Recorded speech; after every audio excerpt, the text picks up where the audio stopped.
ঢলপাহাড়ি নামের এক নিভৃত স্টেশনে সময়ের চাকা যেন থমকে থাকে। আর সেই থমকে থাকা সময়ের মাঝেই এক কোণায় চা বিক্রি করে এক যুবক। তার তৈরি চায়ে অদ্ভুত এক আকর্ষণ, কিন্তু তার চোখের গভীরে লুকিয়ে থাকার রহস্য তার চেয়েও গাঢ়। অন্যদিকে জীবনের এক নির্মম পরিহাসে সর্বস্ব শান্ত হওয়া এক বিধবা টিটি। চোখে তার কঠোরতা আর মনে একরাশ না বলা প্রশ্ন। এক কাপ ধোঁয়া ওঠা চা আর ক্ষণিকের দৃষ্টি বিনিময়, এখান থেকেই শুরু হলো এমন এক শ্বাসরুদ্ধকর অধ্যায়, যেখানে পরতে পরতে জড়িয়ে আছে ধোঁকা, মৃত্যু আর এক ভয়ঙ্কর সত্যি। তবে এই রোমাঞ্চকর গল্পের গভীরে ডুব দেওয়ার আগে আপনাদের কাছে একটি ছোট্ট অনুরোধ। ভিডিওটিতে একটি লাইক দিয়ে চ্যানেলটি সাবস্ক্রাইব করে আমাদের পাশে থাকবেন, যাতে আমরা অন্তর থেকে আপনাদের কৃতজ্ঞতা জানাতে পারি। তো চলুন শুরু করা যাক পরতে পরতে সাসপেন্সে মোড়া এই আখ্যান।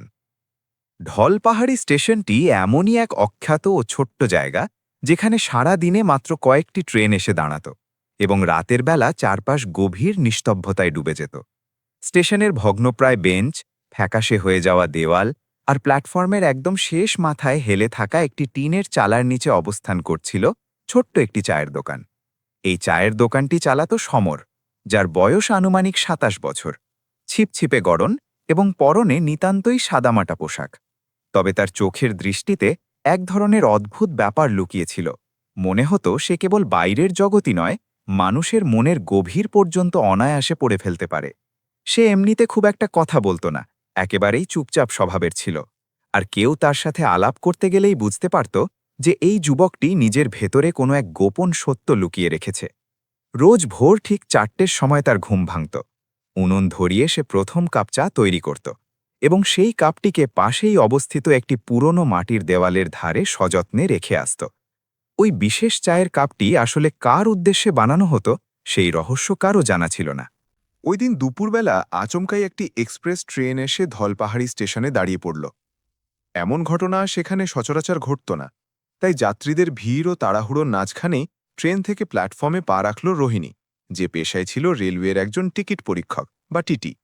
তার বয়স হবে ২৯-এর কাছাকাছি, পরনে একদম পরিপাটি ইউনিফর্ম, মুখমণ্ডল বেশ কঠোর এবং তার চোখের দৃষ্টিতে এমন এক শূন্যতা ছিল যেন কোনো এক অতীত বেদনা আজও সেখানে জীবন্ত হয়ে আছে। তবে তাকে দেখে সবচেয়ে চোখে পড়ার মতো বিষয় ছিল তার সিঁথিতে সিঁদুরের অভাব। সে ছিল একজন বিধবা নারী। সাধারণ মানুষের মুখে শোনা যেত যে তার স্বামীর অকাল মৃত্যু একটি নিছক দুর্ঘটনা মাত্র। তবে এমন কিছু লোকও ছিল যারা বিশ্বাস করত যে ওই ঘটনাটি মোটেম কোনো সাধারণ দুর্ঘটনা ছিল না। রোহিণী প্ল্যাটফর্মের চারপাশটা একবার নজর বুলিয়ে নিল। দৃশ্য তো সবকিছুই বেশ স্বাভাবিক মনে হচ্ছিল, কিন্তু পরক্ষণেই তার দৃষ্টি প্ল্যাটফর্মের ওই চায়ের দোকানটার ওপর গিয়ে স্থির হয়ে গেল।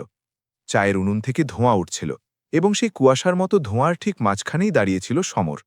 দুজনের দৃষ্টি বিনিময় হল, তাও আবার মাত্র কয়েক মুহূর্তের জন্য, কিন্তু ওই সামান্য সময়ের ভেতরেই যেন এক অবর্ণনীয় ও অদ্ভুত ঘটনা ঘটে গেল। রোহিণীর মুখের ভাবে এক ধরনের সূক্ষ্ম অস্বস্তি ধরা পড়ল। তার মনে হতে লাগল যেন এই চা বিক্রেতা ছেলেটিকে সে অতীতের কোনো এক সময় কোথাও এক দেখেছে। আমাকে এক কাপ চা দাও তো। রোহিণীর বলার ভঙ্গিটা ছিল বেশ রুক্ষ ও কঠোর। সমর মুখে কোনো কথা না উচ্চারণ করেই শান্তভাবে চা তৈরি করে দিল। সে যখন চায়ের কাপটি রোহিণীর দিকে বাড়িয়ে দিল, ঠিক সেই মুহূর্তে রোহিণীর চোখ গিয়ে পড়ল ছেলেটির হাতের ওপর। তার হাতের আঙুলগুলোতে বেশ পুরনো কিছু পোড়া দাগ স্পষ্ট দেখা যাচ্ছিল।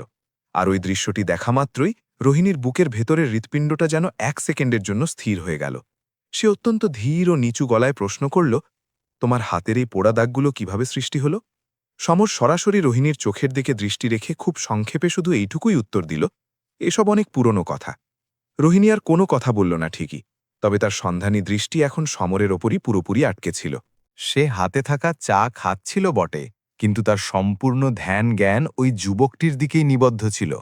মনে হচ্ছিল যেন সে ছেলেটির ভেতরের কোনো গোপন কথা পড়ে ফেলার কসরত করছে। আচমকাই স্টেশনের মাইকে ঘোষণা ভেসে এলো। ধলপাহাড়ি স্টেশনে কিছু সন্দেহজনক ও অস্বাভাবিক গতিবিধির সংবাদ পাওয়া গেছে। স্টেশনে উপস্থিত যাত্রীদের ভিড়ের মাঝে তীব্র চাঞ্চল্য ও হট্টগোল শুরু হয়ে গেল। রোহিণী তৎক্ষণাৎ সজাগ হয়ে চারপাশের পরিস্থিতির ওপর নজর রাখতে শুরু করল, তবে তার চোখ ঘুরে ফিরে সেই চায়ের দোকানের দিকেই আটকে যাচ্ছিল। সমর এমনভাবে সম্পূর্ণ নির্বিকার ও শান্ত ভঙ্গিতে দাঁড়িয়েছিল, যা দেখে মনে হচ্ছিল সে যেন এই সব ঘটনার কথা আগে থেকেই অবগত ছিল। রোহিণী পা চালিয়ে ধীরে ধীরে তার একদম কাছে গিয়ে দাঁড়াল এবং ফিস করে অত্যন্ত নিচু গলায় জিজ্ঞেস করল, তুমি এই স্টেশনে ঠিক কতদিন ধরে অবস্থান করছ? সমর নিজের জায়গা থেকে সামান্যতম না সরেই প্রত্যুত্তর দিল, ততদিন ধরে আছি যতটা অতীত আপনার স্মৃতিতে আর অবশিষ্ট নেই।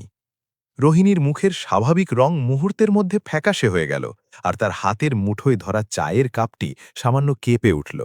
সে বলল, তোমার কথার অর্থ কি? সমর মুখে একচিলটে হাসি ফুটিয়ে তুলল, তবে সেই হাসির ধরনটা ছিল বেশ বেমানান ও অদ্ভুত, যার আড়ালে গভীর কোনো রহস্য ঢাকা ছিল। সে বলল, ম্যাডাম, জীবনে কিছু কিছু ঘটনা বা কথা নতুন করে আর মনে না করাই মঙ্গলজনক। ঠিক সেই ক্ষণিতে রোহিণীর মনে প্রথমবারের মতো এক অজানা আতঙ্কের জন্ম হল। পেশাগত জীবনে একজন টিটি হিসেবে সে বহু অপরাধী ও ধুরন্ধর মানুষের মুখোমুখি হয়েছে ঠিকই, কিন্তু এই সাধারণ চা বিক্রেতার সামনে দাঁড়িয়ে সে এক অবর্ণনীয় অস্বস্তির শিকার হচ্ছিল। একদম সেই সময়েই চায়ের দোকানের নিচের মাটিতে পড়ে থাকা একটি নির্দিষ্ট বস্তুর ওপর তার দৃষ্টি নিবদ্ধ হল। বস্তুটি ছিল একটি অতি পুরনো এবং আগুনে আধপোড়া হওয়া একটি ফটোগ্রাফ। ওই ছবিটার মধ্যে একজন পুরুষের অবয়ব ছিল এবং তার ঠিক পাশেই দাঁড়িয়েছিল একজন নারী। আশ্চর্যের বিষয় হল, সেই নারীটিকে দেখতে হুবহু রোহিণীর মতোই লাগছিল। রোহিণীর বুকের ভেতরের স্পন্দন প্রচণ্ড দ্রুত গতিতে বাড়তে শুরু করল। সে কাল বিলম্ব না করে তড়িঘড়ি করে ছবিটিকে মাটি থেকে তুলে নিল এবং প্রশ্ন করল, এই ফটোগ্রাফটা তোমার হাতে কিভাবে পৌঁছালো? সমর খুব ধীর গতিতে তার মুখের দিকে দৃষ্টি ফেরাল এবং প্রথমবারের মতো তার চোখে সামান্য হলেও এক ধরনের বিস্ময় বা চমকের ছাপ লক্ষ্য করা গেল। সে পাল্টা প্রশ্ন করল, আপনার কি সত্যিই অতীত জীবনের কোনো স্মৃতি মনে পড়ছে না? রোহিণীর হাতের আঙুলগুলো রীতিমতো থরথর করে কাঁপতে শুরু করল, আর তার শ্বাস নেওয়ার গতিও অস্বাভাবিকভাবে বেড়ে গেল। তার মুখ দিয়ে কোনো বাক্যই সরল না। আর ঠিক তখনই সমর অত্যন্ত শান্ত ও ধীর কণ্ঠে বলল, চিন্তার কিছু নেই, সময় মতো সব কথাই আপনার মনে পড়ে যাবে। রোহিণী তার হাতে থাকা ওই আতপোড়া ছবিটির দিকে একদম পলকহীন দৃষ্টিতে তাকিয়ে রইল। তার মনে হচ্ছিল যেন তার মস্তিষ্কের চিন্তা করার ক্ষমতা পুরোপুরি লোপ পেয়েছে।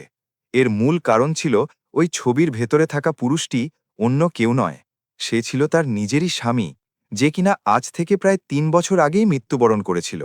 আর বর্তমানে তার মাথার ভেতর কেবল একটিই বিরাট প্রশ্ন ঘুরপাক খাচ্ছিল, এই সমর ছেলেটির আসল পরিচয়টা ঠিক কি? রোহিণীর হাত তখনও একইভাবে কাঁপছিল এবং তার দু চোখের দৃষ্টি ওই অর্ধেক পুলে যাওয়া ফটোগ্রাফের ওপরই শক্তভাবে আটকে ছিল। ছবির ভেতরে দৃশ্যমান ওই চেনা মুখ, ওই পরিচিত হাসি এবং ওই একই মানুষ, যে কিনা তার মৃত স্বামী অনেক ছাড়া আর কেউ নয়। তবে এমন ঘটনা কিভাবে বাস্তবে ঘটতে পারে?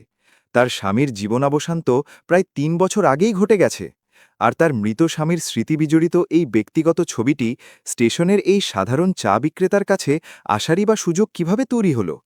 সে খুব আস্তে আস্তে নিজের মাথাটা উপরের দিকে তুলল এবং স্থির দৃষ্টিতে সমরের মুখের দিকে তাকাল। এবার আর রোহিণীর চোখের দৃষ্টিতে কোনো রাগ বা কঠোর ভাব ছিল না, বরং তার পুরো চোখ জুড়ে ছিল এক বিশাল ভয় ও আতঙ্কের ছাপ। আমার স্বামীর এই ফটোগ্রাফটি তোমার কাছে ঠিক কোথা থেকে এলো? তার কণ্ঠস্বর যথেষ্ট চাপা হলেও তার মনের ভেতরের চরম অস্থিরতা ও তোলপাড় সেই কথার মধ্য দিয়ে স্পষ্টভাবে ফুটে উঠেছিল। সমর কয়েক মুহূর্তের জন্য একদম নিশ্চুপ হয়ে দাঁড়িয়ে রইল। তারপর সম্পূর্ণ স্বাভাবিক ও নির্লিপ্ত ভঙ্গিতে বলল, আপনার স্মৃতিতে কি সত্যি অতীতের কোনো কথাই আর অবশিষ্ট নেই? রোহিণীর বুক আবারও প্রচণ্ড বেগে ধরফর করে উঠল। সে বলল, আমি কি মনে করার চেষ্টা করব? তুমি যা বলার তা একদম পরিষ্কারভাবে ভেঙে বলো। সমর এবার সরাসরি রোহিণীর চোখের দিকে নিজের দৃষ্টি নিক্ষেপ করল। তার তাকানোর ভঙ্গিটা এতই তীক্ষ্ণ ও স্থির ছিল যেন সে চোখের দৃষ্টি দিয়েই সামনের মানুষটিকে পরখ করে নিচ্ছিল। তারপর সে নিজের ঠোঁটের কোণে হালকা একটু হাসি ফুটিয়ে তুলে বলল, দুনিয়ার কিছু কিছু কথা বা সত্য এমন হয় যা সঠিক সময়ে উপস্থিত হলে এমনিতেই মানুষের মনে পড়ে যায়। ছেলেটির এই ধরনের গোলমেলে ও রহস্যময় উত্তর রোহিণীকে মানসিক দিক থেকে আরও বেশি অস্থির ও দিশেহারা করে তুলল। সে দ্রুত হাতের ফটোগ্রাফটিকে নিজের ব্যাগের ভেতর ঘুটিয়ে ফেলল এবং মুখ ফুটে আর কোনো কথা উচ্চারণ না করেই সামনের দিকে পা বাড়াল। তবে তার পা দুটো যেন পাথরের মতো ভারী হয়ে উঠছিল, আর সামনের দিকে ফেলা প্রতিটি পদক্ষেপের সাথে সাথে তার মস্তিষ্কে কেবল একটিই প্রশ্ন বারবার আছড়ে পড়ছিল, এই সমর ছেলেটির আসল রূপটা কি? সারাটা দিন ধরে সে নিজের কাজ করল, যাত্রীদের টিকিট পরীক্ষা করল, নানা মানুষের সাথে প্রয়োজনীয় কথাবার্তা বলল, কিন্তু তার আসল মনোযোগ ও চিন্তা পড়েছিল অন্য এক জগতে। কাজের ফাঁকে যখনই তার চোখ প্ল্যাটফর্মের একদম ওই শেষ মাথার দিকে চলে যেত, তখনই তার মনে এক অদ্ভুত অনুভূতির সৃষ্টি হতো, যেন সমর দূর থেকে তার দিকেই তীক্ষ্ণ নজর রাখছে। বিকেল গড়িয়ে সন্ধে নামার সাথে সাথেই পুরো স্টেশনে এক গাঢ় নিস্তব্ধতা নেমে এলো। বড় এক্সপ্রেস ট্রেনগুলো ততক্ষণে গন্তব্যে চলে গেছে, স্টেশনে কেবল হাতে গোনা কয়েকজন লোকাল ট্রেনের যাত্রী অবশিষ্ট ছিল। রোহিণী আস্তে আস্তে প্ল্যাটফর্ম থেকে নিচে নেমে স্টেশনের বাইরের রাস্তার দিকে হাঁটতে শুরু করল, কিন্তু মাঝপথেই তার পা দুটো যেন নিজের অজান্তেই থমকে দাঁড়িয়ে পড়ল। স্টেশনের বাইরের দিকে থাকা একটি বেশ পুরনো গাছের নিচে সমর দাঁড়িয়েছিল, তবে এবার আর সে একা ছিল না। তার ঠিক মুখোমুখি একজন সম্পূর্ণ অপরিচিত ব্যক্তি দাঁড়িয়েছিল। তারা দুজনে নিজেদের মধ্যে খুব নিচু স্বরে ফিসফিস করে কোনো বিষয় আলাপ করছিল। রোহিণী তাদের থেকে বেশ কিছুটা দূরত্ব বজায় রেখে তাদের এই কার্যকলাপ লক্ষ্য করতে লাগল। তাদের বলা বাক্যগুলো সে একদম পরিষ্কারভাবে বুঝতে পারছিল না ঠিকই, তবে হাওয়ায় ভেসে আসা কয়েকটি শব্দ তার কানে এসে পৌঁছল। সঠিক সময় উপস্থিত হয়েছে, সে আবার ফিরে এসেছে, এখন আমাদের আর একটুও দেরি করা ঠিক হবে না। রোহিণীর বুকের ধুকপুকানি আবারও প্রচণ্ডভাবে বেড়ে গেল। এই যে কথাগুলো তারা বলছিল, সেগুলো কি তাকে উদ্দেশ্য করেই বলা হচ্ছিল? ঠিক তখনই সমর আচমকা নিজের দৃষ্টি ঘোরাল এবং তার চোখ সরাসরি রোহিণীর চোখের সাথে মিলিত হল। রোহিণী এই আকস্মিক দৃষ্টি বিনিময়ে ভীষণ ঘাবড়ে গেল। সে বিন্দুমাত্র দেরি না করে নিজের চোখ অন্যদিকে সরিয়ে নিয়ে অত্যন্ত দ্রুত পায়ে সেখান থেকে এগিয়ে গেল। ওই রাতের বেলা রোহিণীর দু চোখে এক ফোঁটাও ঘুম এল না। তার ঘরের ভেতরটা যদিও ঘন অন্ধকারে ডুবেছিল, কিন্তু তার মস্তিষ্কের ভেতরে পুরনো সব স্মৃতির এক প্রবল ঝড় বইতে শুরু করেছিল। তার মনের ক্যানভাসে বারবার তার মৃত স্বামীর জীবনের একদম শেষ রাতের স্মৃতিগুলো ভেসে উঠতে লাগল। ওই অভিশপ্ত রাত, যখন তার স্বামী কাউকে বিন্দুমাত্র কিছু না জানিয়েই হঠাৎ করে বাড়ি থেকে বেরিয়ে গিয়েছিল, এবং তারপর আর কোনো দিনই সে জীবিত অবস্থায় বাড়িতে ফিরে আসেনি। বাইরের লোকেরা তাকে বুঝিয়েছিল যে ওই মর্মান্তিক মৃত্যুটি ছিল নিছক একটি দুর্ঘটনা, কিন্তু আজ জীবনে প্রথমবারের মতো রোহিণীর মনে দৃঢ় সন্দেহ জাগল যে হয়তো ওই মৃত্যুর পেছনে দুর্ঘটনার বাইরেও অন্য কোনো গভীর ষড়যন্ত্র লুকিয়েছিল। তার পরের দিন সকালবেলা রোহিণী অন্য দিনের তুলনায় বেশ তাড়াতাড়ি ঘুম থেকে উঠে পড়ল। রাত জাগার কারণে তার মুখের ওপর ক্লান্তির স্পষ্ট ছাপ ফুটে উঠেছিল ঠিকই, কিন্তু তার চোখের দৃষ্টিতে এখন এক সম্পূর্ণ অন্যরকম দৃঢ়তা ও জেদ লক্ষ্য করা যাচ্ছিল। সে যে কোনো মূল্যে আসল সত্যটা উদ্ঘাটন করতে মরিয়া হয়ে উঠেছিল। সে বাড়ি থেকে বেরিয়ে সোজা স্টেশনে গিয়ে উপস্থিত হল। প্ল্যাটফর্মের সেই শেষ প্রান্ত, সেই পরিচিত জায়গা, কিন্তু আজকের পরিবেশের মধ্যে কেমন যেন একটা অন্যরকম ও অস্বাভাবিক ব্যাপার লুকিয়েছিল। সমরের চায়ের দোকানটি পুরোপুরি বন্ধ অবস্থায় ছিল। উনুনের আগুন নিভে গিয়ে একদম ঠান্ডা হয়ে গিয়েছিল, এবং চারপাশে মাটিতে প্রচুর ছাই ছড়িয়ে ছিটিয়েছিল, যা দেখে মনে হচ্ছিল যেন গত রাতে সেখানে গুরুত্বপূর্ণ কিছু একটা পুড়িয়ে ফেলা হয়েছে। রোহিণী পায়ে পায়ে ধীরে ধীরে ওই জায়গাটায় এগিয়ে গেল, আর তখন উত্তেজনায় তার বুক ধকধক করছিল। সে মাটিতে হাঁটু গেড়ে ঝুঁকে বসে হাত দিয়ে ওই পোড়া ছাইগুলোকে একটু সরিয়ে দিল, আর ঠিক তখনই তার চোখ একটি বিশেষ বস্তুর ওপর গিয়ে পড়ল। জিনিসটি ছিল ধাতু দিয়ে তৈরি একটি ছোট্ট লকেট। আগুনে পুড়ে লকেটটি আধপোড়া হয়ে গিয়েছিল বটে, তবে তার গায়ের ওপর খোদাই করা নকশা বা চিহ্নটি তখনও একদম পরিষ্কারভাবে চোখে পড়ছিল।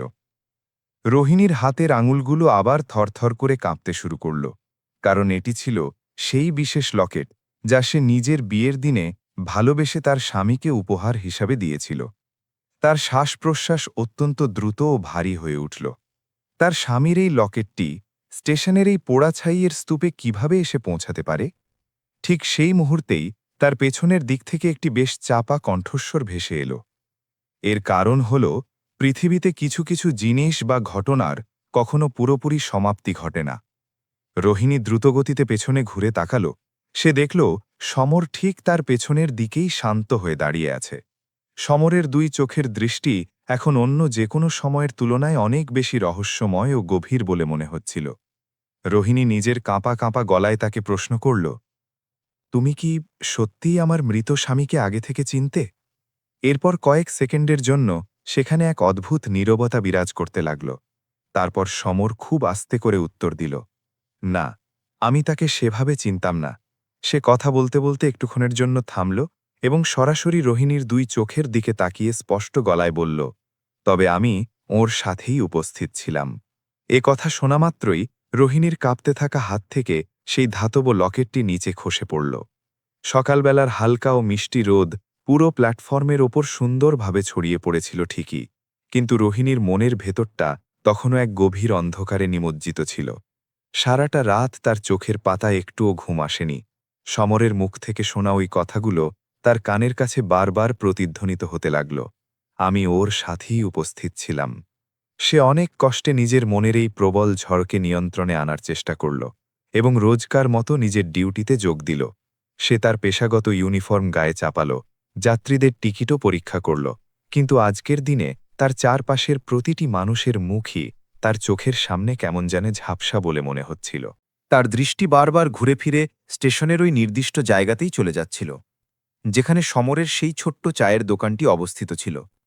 আজকের দিনে দেখা গেল সেই চায়ের দোকানটি পুনরায় খোলা হয়েছে। সেখানে আগের মতোই উনুন জ্বলছিল, উনুন থেকে ধোঁয়া উঠছিল। সবকিছু দেখে মনে হচ্ছিল যেন গতরাতে সেখানে অস্বাভাবিক কিছুই ঘটেনি। সমর তার নিজস্ব ভঙ্গিতে একদম শান্ত ও নির্বিকারভাবে দাঁড়িয়েছিল, যেন তার চারপাশের কোনো কিছুরই এতটুকু পরিবর্তন হয়নি। রোহিণী পায়ে পায়ে খুব ধীর গতিতে তার দোকানের দিকে এগোতে শুরু করল।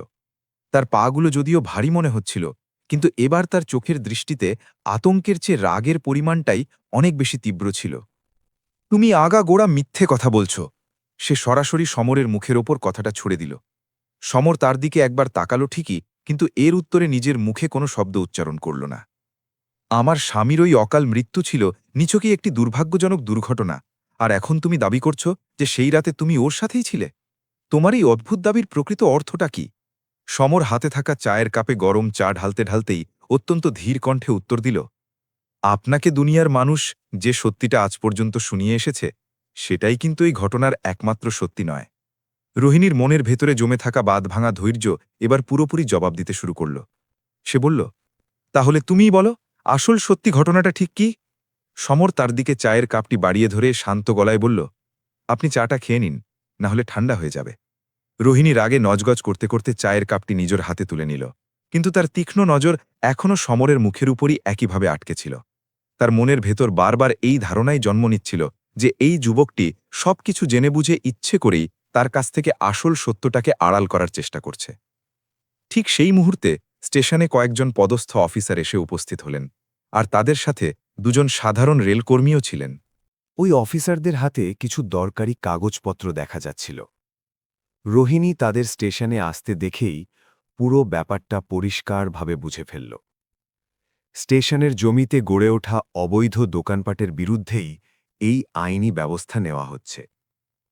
তার দৃষ্টি ক্ষণিকের জন্য সমরের মুখে ওপর গিয়ে পড়ল, কিন্তু পরক্ষণেই সে নিজের চোখ সেখান থেকে অন্যদিকে সরিয়ে নিল। অফিসাররা সোজা হেঁটে ওই চায়ের দোকানের সামনে গিয়ে পৌঁছালেন। তারা ঘোষণা করলেন, এই চায়ের দোকানটি সম্পূর্ণ বেআইনিভাবে রেলওয়ের নিজস্ব জমির ওপর নির্মাণ করা হয়েছে, তাই এই দোকানটিকে এক্ষুনি এখান থেকে পুরোপুরি উচ্ছেদ করা হবে। এই ঘটনা দেখে চারপাশে মানুষের ভিড় জমতে শুরু করল। উপস্থিত দর্শনার্থীদের মধ্যে কেউ কেউ একদম চুপচাপ ছিল, আবার কেউ কেউ নিজেদের মধ্যে ফিসফিস করে নানা কথা আলোচনা করছিল। সমর নিজের জায়গাতেই চুপচাপ দাঁড়িয়ে রইল। সে মুখে টু শব্দটিও করল না, উচ্ছেদের বিরুদ্ধে বিন্দুমাত্র কোনো প্রতিবাদও করল না। সে শুধু একবার ঘাড় ঘুরিয়ে রোহিণীর দিকে তাকাল। তার সেই তাকানোর মধ্যে কোনো অজানা প্রশ্ন লুকিয়ে ছিল না, কিংবা ছিল না কোনো ক্ষোভ বা রাগ।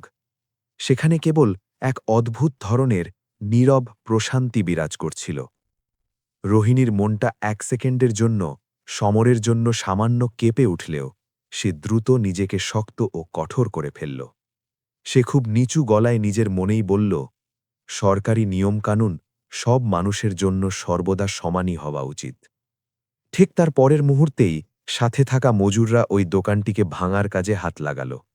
দোকানের ওপরের টিনের চালাটিকে সরিয়ে ফেলা হলো, বাঁশ ও কাঠগুলোকে উপরে ছুঁড়ে ফেলা হলো, মাটির উনুনটিকে গুঁড়িয়ে দেওয়া হলো এবং চায়ের কাপগুলো ভেঙে টুকরো টুকরো হয়ে পুরো মাটিতে ছড়িয়ে ছিটিয়ে পড়ল।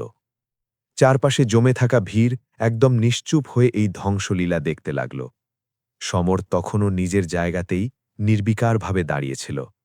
যখন ভাঙা দোকানের শেষ কাঠের টুকরোটিকেও সেখান থেকে সরিয়ে ফেলা হলো, তখন সে নিচু হয়ে ধুলোমাখা মাটি থেকে তার ওই পুরনো চায়ের কেতুইটিকে পরম যত্নে তুলে নিল।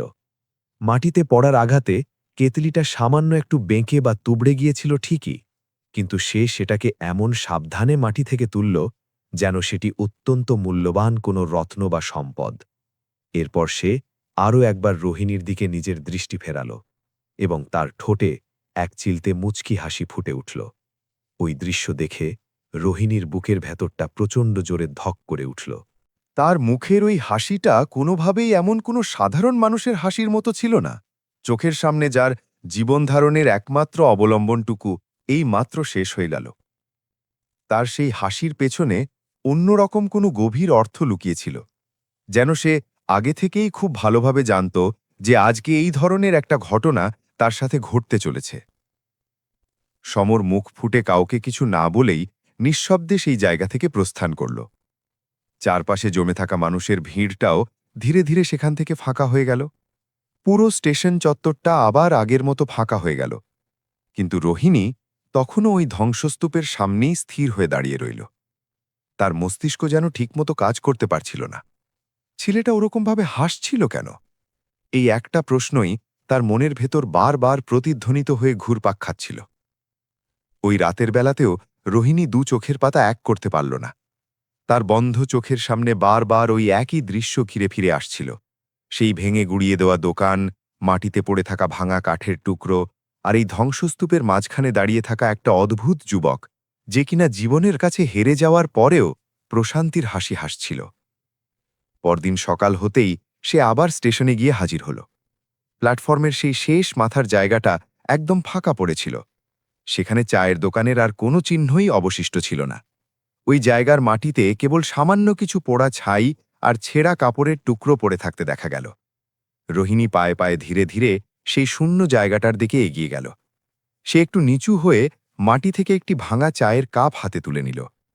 তখন তার হাতটা খুব হালকাভাবে কাঁপছিল। আর ঠিক সেই সময়ই পেছন দিক থেকে আবার সেই একই চাপা গলার আওয়াজ ভেসে এলো, আপনার আজ এই জায়গাটাতে ফিরে আসা মোটেই উচিত কাজ হয়নি। রোহিণী দ্রুত পেছনের দিকে ঘুরে তাকাল। সে দেখল সমর সেখানে দাঁড়িয়ে আছে, কিন্তু এবার আর তার মুখে সেই চেনা হাসির লেশ মাত্র ছিল না, বরং প্রথমবারের জন্য তার চোখের দৃষ্টিতে এক ধরনের স্পষ্ট ভয়ের ছাপ লক্ষ্য করা যাচ্ছিল। রোহিণী ধীরে ধীরে নিজের শরীরটা সম্পূর্ণ পেছনের দিকে ঘোরাল। সমর তার থেকে মাত্র কয়েক পা দূরে দূরত্ব বজায় রেখে দাঁড়িয়েছিল। সমরের চোখে এবার আর আগের মতো সেই স্থির ভাবটা ছিল না, বরং সেখানে চরম অস্থিরতা বিরাজ করছিল। আপনার সত্যি এখানে ফিরে আসা উচিত হয়নি। তার বলার স্বরটা বেশ নিচু হলেও তার মধ্যে এক ধরনের অদ্ভুত কঠোরতা মিশেছিল। রোহিণী নিজের হাতের মুঠোয় থাকা ওই কাগজের টুকরোটাকে আরও শক্ত করে চেপে ধরল। সে প্রশ্ন করল, এই সব রহস্যের মানে কি? এই কাগজে লেখা যদি সে চলে আসে, তাহলে এই অসম্পূর্ণ কথাটা ঠিক কাকে উদ্দেশ্য করে লেখা হয়েছে? সমর কয়েক সেকেন্ডের জন্য একদম নিশ্চুপ হয়ে রইল। সে তার চারপাশটা এমন সতর্ক ভঙ্গিতে একবার দেখে নিল যেন কেউ আড়াল থেকে তাদের কথা শুনছে। তারপর খুব ধীর কণ্ঠে বলল, আপনার এসব বিষয়ে যত কম জানবেন, আপনার জন্য সেটা ততই মঙ্গলজনক হবে। তুমি আমাকে খামোখা মিথ্যে বলে বাঁচানোর চেষ্টা করো না। রোহিণী এবার প্রচণ্ড রাগে থেটে পড়ল। তুমি খুব ভালোভাবে আমার স্বামীকে আগে থেকে চিনতে। তুমি প্রথম থেকেই আমার কাছে মিথ্যে বলে এসেছ, আর এখন তুমি ইচ্ছে করে এসব গুরুত্বপূর্ণ তথ্য আমার থেকে লুকাচ্ছ। সমরের দৃষ্টি রোহিণীর রাগী মুখের ওপর স্থির হয়ে আটকে রইল। এবার তার দুই চোখের পাতায় এক ধরনের হালকা ক্লান্তির ছাপ ফুটে উঠছিল। সে শান্ত গলায় বলল, আমি আপনাকে বিন্দুমাত্র মিথ্যে বলছি না, তবে আসল সত্যিটা হজম করা অতটা সহজ কোনো ব্যাপারও নয়। তাহলে তুমি আমাকে সেই কঠিন সত্যিটাই স্পষ্ট করে বলে দাও। কয়েক মুহূর্তের জন্য তাদের দুজনের মাঝখানে এক অদ্ভুত পিনপতন নিস্তব্ধতা ছেয়ে গেল। মনে হচ্ছিল যেন চারপাশের প্রবাহিত বাতাসও সেই মুহূর্তে স্তব্ধ হয়ে গেছে। তারপর সমর খুব ধীরে ধীরে মুখ খুলল এবং বলল, আপনার স্বামী মৃত্যুর আগে শেষবারের মতো এই স্টেশনেই এসে উপস্থিত হয়েছিলেন। রোহিণীর বুকের ভেতরটা আবারও প্রচণ্ড জোরে ধড়ফড় করে উঠল। সে বলল, তোমার কথার মানে কি? যে অভিশপ্ত রাতে ওর মৃত্যু হয়েছিল, ঠিক সেই রাতে উনি এই ধলপাহাড়ি স্টেশনেই উপস্থিত ছিলেন। রোহিণীর পায়ের তলা থেকে যেন মাটি সরে যেতে লাগল। সে বলল, না, এটা কিছুতেই হতে পারে না। উনি তো তখন শহরে ছিলেন। আমাকে তো সবাই সেই কথাই বলেছিল। সমর তার কথার মাঝখানেই বাধা দিয়ে বলে উঠল, আপনাকে মানুষের তরফ থেকে যা যা বলা হয়েছিল তার সবটা পুরোপুরি সত্য ঘটনা ছিল না। রোহিণীর শ্বাস-প্রশ্বাস নেওয়ার গতি প্রবলভাবে বেড়ে গেল। সে অধৈর্য হয়ে জিজ্ঞেস করল, তাহলে আসল সত্য ঘটনাটা ঠিক কি? সমর তার এই প্রশ্নের উত্তর দেওয়ার আগে একটা দীর্ঘশ্বাস ফেলল, কিন্তু ঠিক সেই মুহূর্তেই অনেক দূর থেকে একটা ছুটে আসা ট্রেনের আওয়াজ ভেসে এলো। ট্রেনের তীক্ষ্ণ হুইসেলের শব্দ, তার ইঞ্জিনের উজ্জ্বল আলো এবং প্ল্যাটফর্মে অপেক্ষারত যাত্রীদের হইচই শুরু হয়ে গেল। সমর এই আওয়াজ শোনা মাত্রই প্রবলভাবে সতর্ক হয়ে উঠল। সে রোহিণীর হাতটা খপ করে ধরে তাকে নিজের দিকে একটু পেছনের দিকে টেনে সরিয়ে আনল। তুমি এটা কি করছো? রোহিণী তার এই আকস্মিক আচরণে রীতিমতো চমকে উঠে প্রশ্ন করল। একদম শান্ত হয়ে দাঁড়িয়ে থাকুন, সমর অত্যন্ত নিচু ও ফিসফিস করা গলায় তাকে নির্দেশ দিল। ট্রেনটি আস্তে আস্তে প্ল্যাটফর্মে এসে দাঁড়িয়ে পড়ল। ট্রেন থেকে কিছু যাত্রী নিচে নামল, আবার কিছু অপেক্ষারত মানুষ ট্রেনের কামরায় উঠে পড়ল। কিন্তু সমরের সতর্ক দৃষ্টি ওই ট্রেনের কেবল একটি নির্দিষ্ট কামরার দরজার ওপরই শক্তভাবে আটকে ছিল। রোহিণীও তার দেখা দেখি সেই একই দিকে নিজের দৃষ্টি ফেরাল। ওই দরজায় একজন লোক চুপচাপ দাঁড়িয়েছিল। দূর থেকে লোকটার চেহারাটা খুব একটা স্পষ্টভাবে দেখা যাচ্ছিল না ঠিকই, কিন্তু লোকটার নজর যে সোজাসুজি তাদের দুজনের দিকেই নিবদ্ধ ছিল সেটা বেশ ভালোই বোঝা যাচ্ছিল। রোহিণীর মনের ভেতরে এক অদ্ভুত ও অজানা আতঙ্কের জন্ম নিল। সে খুব আস্তে করে সমরকে জিজ্ঞেস করল, তুমি ওই দিকে কার দিকে অত মনোযোগ দিয়ে তাকিয়ে আছো? সমর নিজের চোখের দৃষ্টি ওই লোকটার উপর থেকে না সরিয়েই উত্তর দিল, আমি তাকেই দেখছি যার কাছ থেকে আপনার সব সময় অনেক দূরে থাকা উচিত। রোহিণীর বুক আমারও ভয়ে জোরে জোরে ধড়ফড় করতে শুরু করল। সে প্রশ্ন করল, ওই লোকটা আসলে কে? সমর তার এই প্রশ্নের সরাসরি কোনো উত্তর দিল না। সে শুধু সতর্ক করে এটুকু বলল, ওই লোকটা যদি কোনোভাবে আপনাকে এখানে চিনে ফেলে তাহলে আমাদের সব চেষ্টাই চিরতরে শেষ হয়ে যাবে। কি শেষ হয়ে যাওয়ার কথা বলছো তুমি? ভয়ে ও উত্তেজনায় রোহিণীর গলার স্বর কেঁপে উঠল। স্টেশনে দাঁড়িয়ে থাকা ট্রেনের হুইসেলটা আবার সজোরে বেজে উঠল।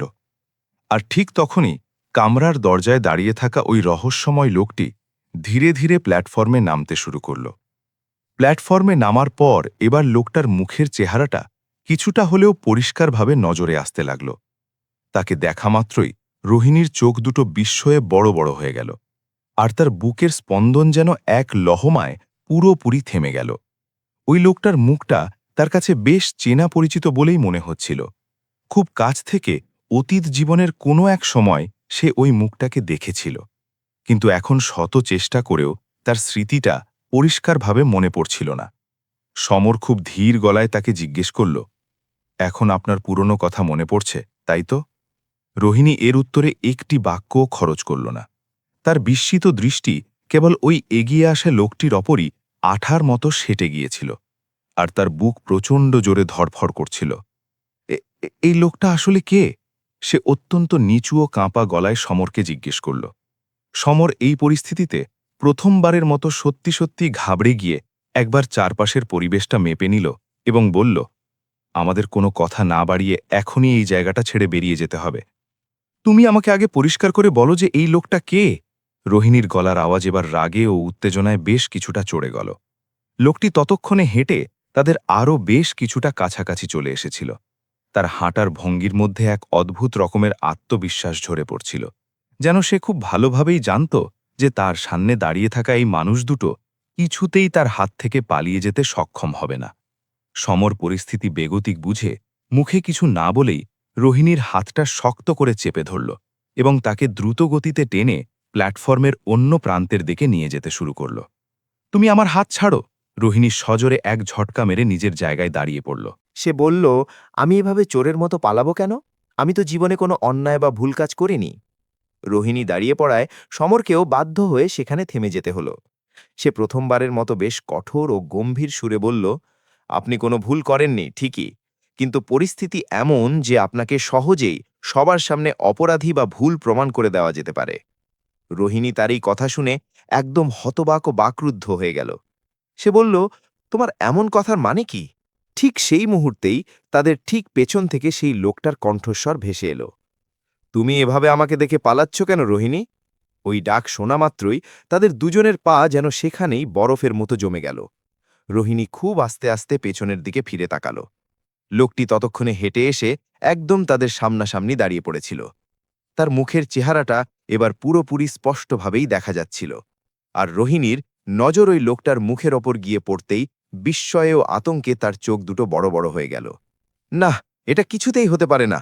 ভয়ে তার ঠোঁট দুটো থরথর করে কাঁপতে শুরু করল।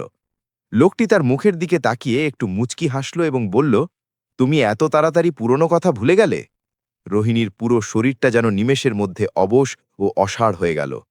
লোকটার মুখে তার এই নাম ধরে ডাকা, তার এই চেনা গলার আওয়াজ, এসব শুনে তার মাথার ভেতরটা যেন প্রবল ঝড়ে ভেঙে পড়তে লাগল।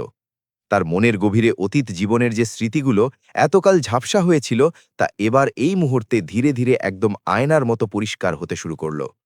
সমর পরিস্থিতি সামাল দিতে দ্রুত এগিয়ে এসে তাদের দুজনের মাঝখানে ঢালের মতো দাঁড়িয়ে পড়ল এবং লোকটাকে বলল, আপনার এই মুহূর্তে এই স্টেশনে উপস্থিত থাকাটা মোটেই উচিত কাজ নয়। লোকটি সমরের কথা শুনে হো হো করে হেসে উঠল এবং পাল্টা প্রশ্ন করল, আর তোমার কি এই জায়গায় উপস্থিত থাকাটা খুব উচিত কাজ? এরপর কয়েক সেকেন্ডের জন্য ওই দুজন পুরুষ একে অপরের চোখের দিকে একদম পলকহীন দৃষ্টিতে তাকিয়ে রইল। তাদের ওই দৃষ্টি বিনিময়ের মধ্যে দিয়ে যেন অতীতের কোনো এক অমীমাংসিত হিসাব নিকাশ মেটানোর নীরব লড়াই চলছিল। রোহিণী তখনও ঘোরের মধ্যে ছিল এবং এই জটিল পরিস্থিতির বিন্দুমাত্র বুঝতে পারছিল না। তোমাদের মধ্যে কেউ কি দয়া করে আমাকে বলবে যে এখানে আসলে এসব কি হচ্ছে? উত্তেজনায় তার গলার স্বর কাঁপছিল। লোকটি এবার ধীর পায়ে রোহিণীর দিকে এক পা এগোলো এবং জিজ্ঞেস করল, তুমি এতক্ষণ ধরে আসল সত্যিটা জানতে চাইছিলে তাই না? সমর কাল বিলম্ব না করে সঙ্গে সঙ্গে লোকটার রাস্তা আটকে তার সামনে রুখে দাঁড়াল। সে ধমকের সুরে বলল, তুমি আর এক পাও সামনের দিকে এগোলে কিন্তু তার ফল মোটেই ভালো হবে না। লোকটি সমরের ধমক খেয়ে একটু থমকে দাঁড়াল। তারপর তাচ্ছিল্যের হাসি হেসে বলল, তুমি আজও সেই অতীতের মতো একই ভুল বারবার করে চলেছ সমর। রোহিণী এই কথা শুনে চমকে উঠে সমরের মুখের দিকে তাকালো এবং বলল, তার মানে তোমরা দুজন আগে থেকেই একে অপরকে খুব ভালো মতো চেনো? সেখানে আবারও কয়েক সেকেন্ডের জন্য গভীর নীরবতা নেমে এলো। তারপর ওই লোকটি ধীরে ধীরে চিবিয়ে চিবিয়ে বলল, চেনা মানে আমরা একে অপরকে হাড়ে হাড়ে খুব ভালোভাবে চিনি। রোহিণীর হৃৎপিণ্ড আবারও অত্যন্ত দ্রুতগতিতে ধরফর করতে শুরু করল। কে তুমি আসলে? সে ওই রহস্যময় লোকটিকে সরাসরি প্রশ্ন করল। লোকটি এবার সামনের দিকে সামান্য একটু ঝুঁকে রোহিণীর চোখের দিকে সরাসরি তাকিয়ে উত্তর দিল, আমি হলাম সেই ব্যক্তি যাকে তুমি অনেক আগেই হারিয়ে ফেলেছিলে। রোহিণীর দুই হাত থরথর করে কাঁপতে শুরু করল। না, তোমার কথা সম্পূর্ণ মিথ্যে। এই বলে সে ভয়ে কয়েক পা পিছিয়ে গেল। বাস্তবের চরম সত্যিকে প্রথম ধাক্কায় সবসময় মানুষের কাছে মিথ্যের মতোই অবিশ্বাসযোগ্য মনে হয়। লোকটি শান্ত গলায় বলল। সমর এবার আগের চেয়েও অনেক বেশি অস্থির ও চিন্তিত হয়ে পড়ল। সে বলল, আপনার আজ কোনোভাবেই এখানে আসা উচিত হয়নি। এর ফলে আমাদের সাজানো সব পরিকল্পনা পুরোপুরি বিগড়ে যাবে। সবকিছু তো অনেক আগেই বিগড়ে গিয়ে ধ্বংস হয়ে গেছে। লোকটি অত্যন্ত বরফের মতো ঠান্ডা গলায় জবাব দিল। তারপর সে নিজের পরনের পকেটের ভেতর হাত ঢুকিয়ে সেখান থেকে একটা বস্তু বের করে আনল। বস্তুটি ছিল একটি পুরনো মডেলের হাতঘড়ি। ওই ঘড়িটা দেখামাত্রই রোহিণীর বুকের নিঃশ্বাস যেন গলায় আটকে গেল। কারণ এই ঘড়িটি ছিল ঠিক সেই ঘড়ি যা সে নিজের হাতে তার স্বামীকে তাদের জীবনের শেষ বিবাহবার্ষিকীর দিন উপহার হিসাবে দিয়েছিল।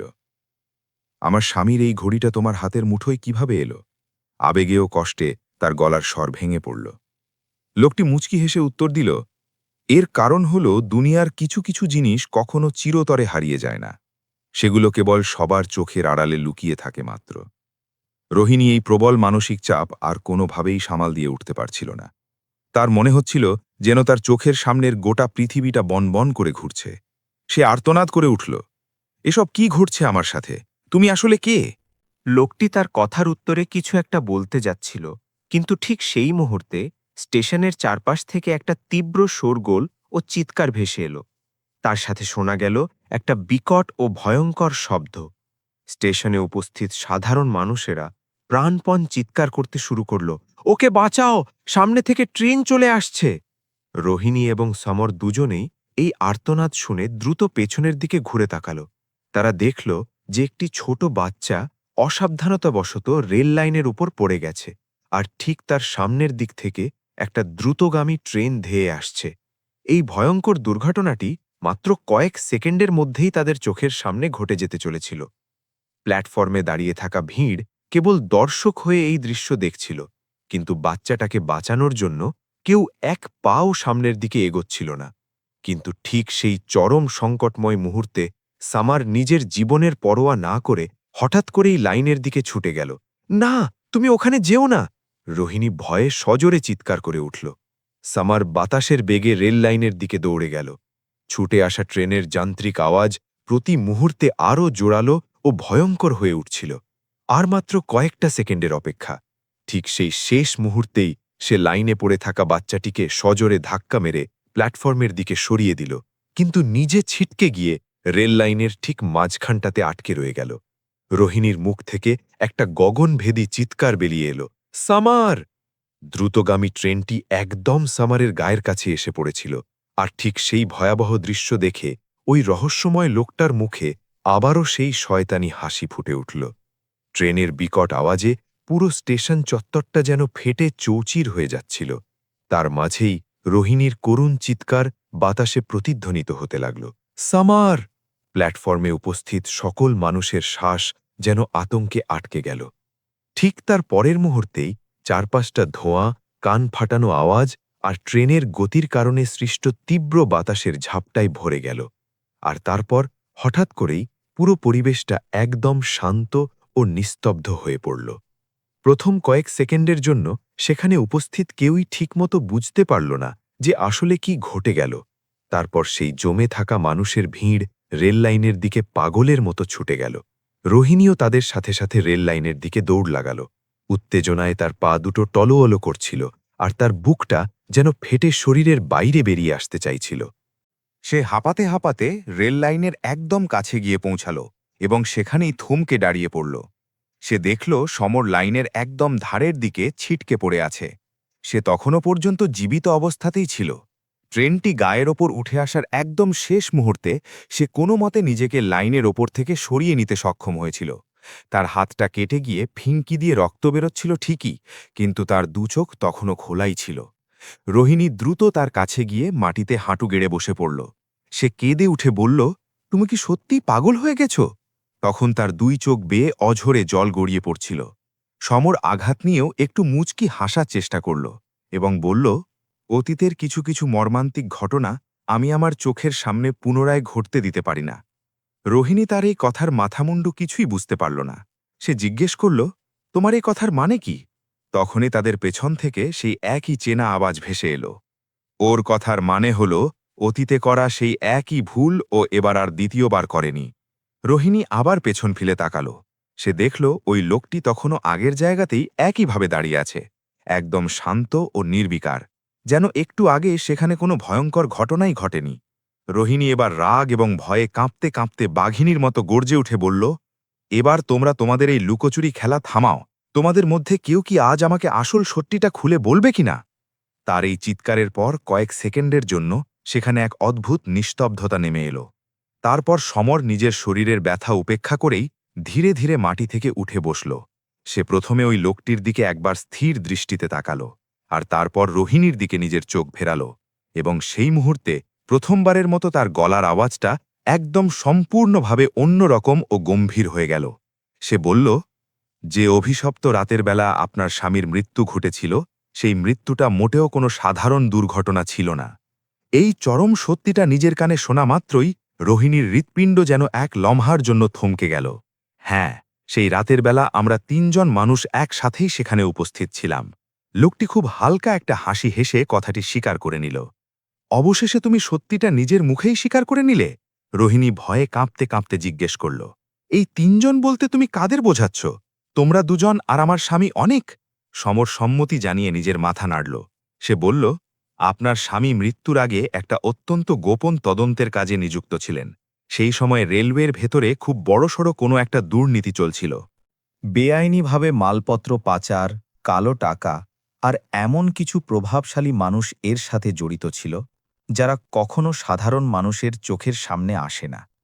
রোহিণীর শ্বাস-প্রশ্বাস নেওয়ার গতি আবার দ্রুত হয়ে গেল।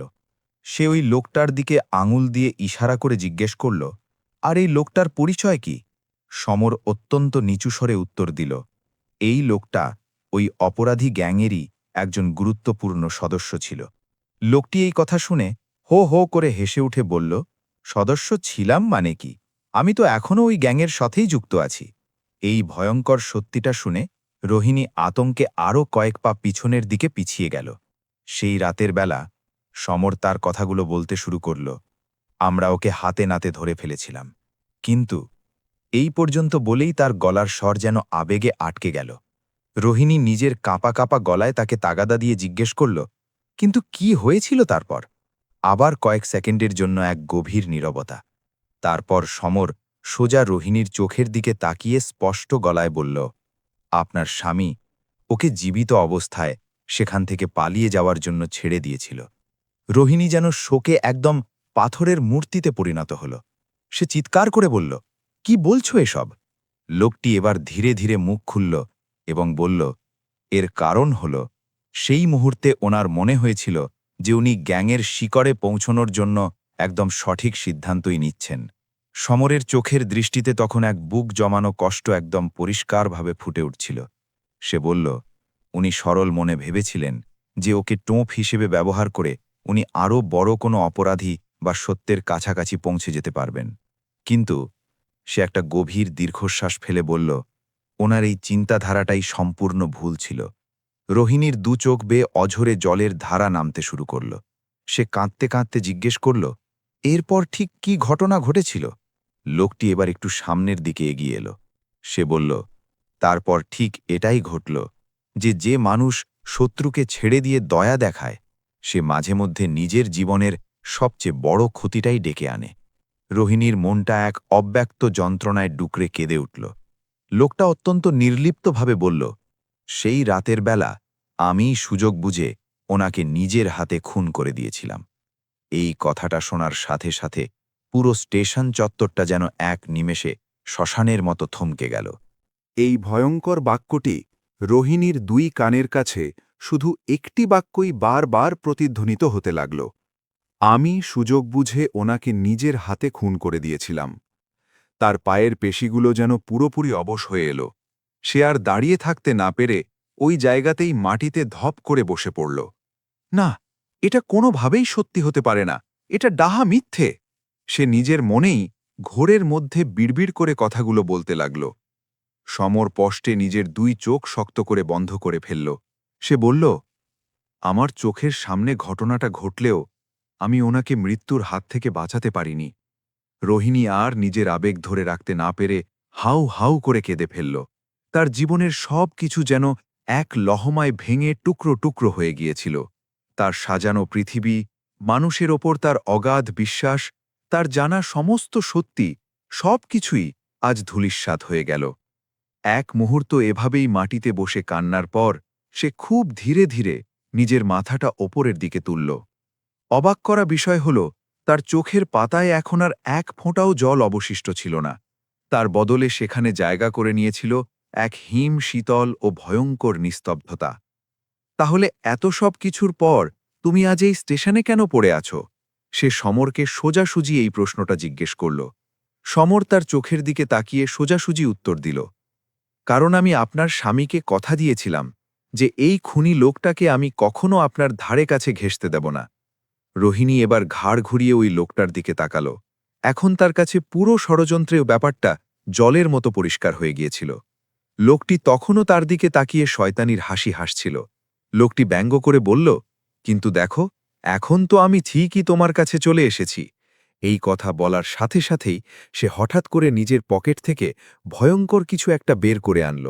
বস্তুটি ছিল একটি ছোট্ট কিন্তু মারাত্মক আগ্নেয়াস্ত্র। এই আগ্নেয়াস্ত্র দেখা মাত্রই স্টেশনে উপস্থিত ভিড় আতঙ্কে হুড়মুড় করে পেছনের দিকে পিছিয়ে গেল, কিন্তু রোহিণী নিজের জায়গা থেকে এক চুলও না নড়ে সেখানেই স্থির হয়ে দাঁড়িয়ে রইল। সমর বিন্দুমাত্র সময় নষ্ট না করে সঙ্গে সঙ্গে লাফিয়ে রোহিণীর সামনে গিয়ে ঢালের মতো দাঁড়িয়ে পড়ল। সে দৃঢ় গলায় বলল, অতীতের সেই ভুল আমি এবার আর কিছুতেই হতে দেব না। এরপর টান টান উত্তেজনায় কয়েক সেকেন্ড ধরে তারা তিনজন কেবল একে অপরের দিকে হিংস্র দৃষ্টিতে তাকিয়ে রইল। তারপর হঠাৎ করেই সমর বাঘের মতো লোকটার দিকে ঝাঁপিয়ে পড়ল। একটা সজোরে ধাক্কা এবং তারপরেই দুজনের মধ্যে এক তুমুল হাতাহাতি শুরু হয়ে গেল। সেই ধস্তাধস্তির মাঝেই লোকটার হাতের অস্ত্রটা ছিটকে মাটিতে পড়ে গেল এবং ঠিক তার পরের মুহূর্তেই লোকটি ভারসাম্য হারিয়ে সজোরে মাটিতে লুটিয়ে পড়ল। এই সুযোগে চারপাশে দাঁড়িয়ে থাকা ভিড় এগিয়ে এসে লোকটাকে জাঁপটে ধরে ফেলল। দীর্ঘদিনের এক ভয়ঙ্কর অধ্যায় ও ষড়যন্ত্রের অবশেষে এখানেই পরিসমাপ্তি ঘটল। এই ঘটনার কয়েকদিন পার হওয়ার পর ধলপাহান স্টেশনটি আবার তার আগের সেই শান্ত ও চেনা রূপে ফিরে গেল। স্টেশনের ওপর দিয়ে রোজকার মতো নিয়ম করে ট্রেন আসা যাওয়া করতে লাগল, আর যাত্রীরাও আগের মতোই সেখানে দাঁড়িয়ে চায়ের স্বাদ গ্রহণ করতে থাকল। কিন্তু এখন স্টেশনের সেই পুরনো চায়ের দোকানটিতে একটি সম্পূর্ণ নতুন সাইনবোর্ড ঝোলানো ছিল, যার গায়ে বড় বড় অক্ষরে লেখা ছিল সত্যির চা। রোহিণী নিজের ডিউটির ফাঁকে সেই চায়ের দোকানের সামনেই শান্ত হয়ে দাঁড়িয়েছিল, আর সমর নিজের কাজে মগ্ন হয়ে উনুনে চা বানাচ্ছিল। তারা দুজনেই একদম নিশ্চুপ ছিল, কিন্তু তাদের মনের ভেতরে জমে থাকা সমস্ত প্রশ্নের উত্তর ততদিনে মিটে গিয়েছিল। তাই নতুন করে আর কোনো প্রশ্নই তাদের মধ্যে অবশিষ্ট ছিল না। আসলে দুনিয়ার বুকে কিছু কিছু সম্পর্ক কেবল মুখের কথায় তৈরি হয় না, বরং তা চরম সত্যের ওপর ভিত্তি করে গড়ে ওঠে। আর এমন কিছু রূঢ় সত্য থাকে যা মানুষের পুরো জীবনের গতিপথটাকেই চিরতরে বদলে দেয়। এই রোমাঞ্চকর গল্পটি থেকে আমরা যে সবচেয়ে বড় শিক্ষাটি লাভ করি তা হল চোখের সামনে আমরা যে সত্যিটাকে দেখতে পাই তা সবসময় বাস্তব হয় না। অনেক সময় আমাদের চাক্ষুষ দেখা ঘটনার আড়ালেও এক গভীর ও অন্ধকার সত্য লুকিয়ে থাকতে পারে। তাই কোনো ঘটনার সম্পূর্ণ পটভূমি বা বিস্তারিত তথ্য না জেনে হঠকারীভাবে কোনো মানুষের বিচার করা মোটেও সমীচীন নয়। দ্বিতীয় গুরুত্বপূর্ণ শিক্ষাটি হল মানুষের জীবনে মানবতা এবং প্রতিশ্রুতি রক্ষা করা, এই দুটি বিষয় অত্যন্ত মূল্যবান। সমর নিজের কাছের বন্ধুকে চিরতরে হারানোর পরেও বন্ধুকে দেওয়া কথা অক্ষরে অক্ষরে পালন করেছে এবং দীর্ঘ কয়েক বছর ধরে একটি ভয়ঙ্কর সত্যিকে নিজের বুকের ভেতর আগলে রেখে সঠিক সময়ের জন্য প্রতীক্ষা করেছে। এর দ্বারা এটাই প্রমাণিত হয় যে সত্যিকারের মজবুত সম্পর্ক কেবল রক্তের বাঁধনে নয়, বরং পারস্পরিক বিশ্বাস এবং গভীর দায়িত্ববোধের মাধ্যমেই গড়ে ওঠে। তৃতীয় উল্লেখযোগ্য কথাটি হল, প্রতিটি মানুষের জীবনযাত্রায় এমন একটি সন্ধিক্ষণ বা মোড় অবশ্যই আসে, যেখানে দাঁড়িয়ে তাকে সঠিক পথ এবং সহজ পথের মধ্যে যে কোনো একটিকে বেছে নিতে হয়। রোহিণীও নিজের জীবনের গভীর বেদনা, অপ্রিয় সত্যি এবং ভয়ঙ্কর বিপদের সামনে দাঁড়িয়ে অবশেষে সত্যটাকেই বরণ করে নিয়েছে। এটি আমাদের এই শিক্ষাই দেয় যে বাস্তবের সত্যি সবসময় তেতো ও কষ্টদায়ক হলেও সেটিই চূড়ান্তভাবে আমাদের মানসিকভাবে আরও বেশি মজবুত ও শক্তিশালী করে তোলে। আর এই গল্পের সবচেয়ে জরুরি ও শেষ শিক্ষাটি হল, পৃথিবীতে খারাপ মানুষ বা অন্যায়কারী যত বেশি ধুরন্ধর ও চালাক হোক না কেন, দিন শেষে সর্বদা প্রকৃত সত্যি এবং অসীম সাহসেরই চূড়ান্ত বিজয় ঘটে। পরিশেষে বন্ধুদের কাছে একটি ছোট্ট অনুরোধ, এই হৃদয়স্পর্শী গল্পটি যদি আপনাদের মন ছুঁয়ে গিয়ে থাকে এবং আপনাদের একটুও ভালো লেগে থাকে, তবে একটি ছোট্ট কাজ অবশ্যই করবেন। ভিডিওটিতে একটি লাইক দেবেন, চ্যানেলটি সাবস্ক্রাইব করে নেবেন এবং কমেন্ট বক্সে আপনাদের নিজের নাম ও গ্রাম বা শহরের নাম অবশ্যই লিখে জানাবেন, যাতে আমরা আমাদের অন্তর থেকে আপনাদের প্রতি কৃতজ্ঞতা ও ধন্যবাদ জ্ঞাপন করতে পারি। আপনাদের এই ছোট্ট সমর্থনটুকু আমাদের আগামী দিনে এমন আরও চমৎকার ও হৃদয়স্পর্শী গল্প নিয়ে আসতে ভীষণভাবে উৎসাহিত করবে।